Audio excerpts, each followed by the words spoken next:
బయలుదేరింది ఊరేగింపు. ఎక్కడి నుంచి? కైలాస పర్వతం దగ్గర నుంచి వస్తున్నారు. గవాక్షంలో నిలబడింది మేనకాదేవి నారదుడితో కలిసి. ఒక్కొక్కళ్ళు వస్తున్నారు. అబ్బా వెలిగిపోతున్నాడు, ఆయనేనా మా అల్లుడంది. కాదమ్మా, సూర్యుడు దిక్పాలకుల్లో ఉన్నాడు. ఆ వెనక వస్తున్నాడు. ఎవరో బాబాయ్ నల్లగా ఉన్నాడు, దున్నపోతే మీరు ఆయన ఎవరా? మీ అల్లుడు కాదు, బెంగ పెట్టుకో, యమధర్మరాజు గారు. ఆ వెనకాతల అబ్బా చల్లగా ఎంత బాగున్నాడో, ఎవరు? చంద్రుడు, మీ అల్లుడు కాదు. ఈయనెవరోనయ్యో చాలా అందంగా ఉన్నాడు, ఎర్రగా ఉన్నాడు, కాంతులీనుతున్నాడు, బ్రహ్మగారు. మీ అల్లుడి దగ్గర పురోహితుడమ్మా, పెళ్లి చేయడానికి వచ్చే బ్రహ్మగారు ఆయన మీ అల్లుడు కాదు. ఓ అలాగా, ఇతనెవరో నీలమేఘశ్యాముడు, చాలా అందంగా ఉన్నాడు, శాంతాకారం భుజగచైనం పద్మనాభం సురేశం. అమ్మా, ఆయనకి మీ అల్లుడికి భేదం చెప్పకూడదు కానీ ప్రస్తుతం మీ అల్లుడు కాడు.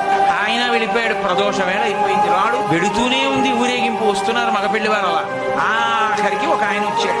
చుట్టూ భూత ప్రేత పిశాచాలున్నాయి, ప్రమదగణాలున్నాయి, మధ్యలో దిగంబరంగా తాండవం చేస్తూ వస్తున్నాడు. అడగలేదు మేనకాదేవి ఆయన అల్లుడా అని. నారదుడే చెప్పాడు, ఆయనే మీ అల్లుడమ్మా అని మెట్లు దిగి వెళ్ళిపోయాడు.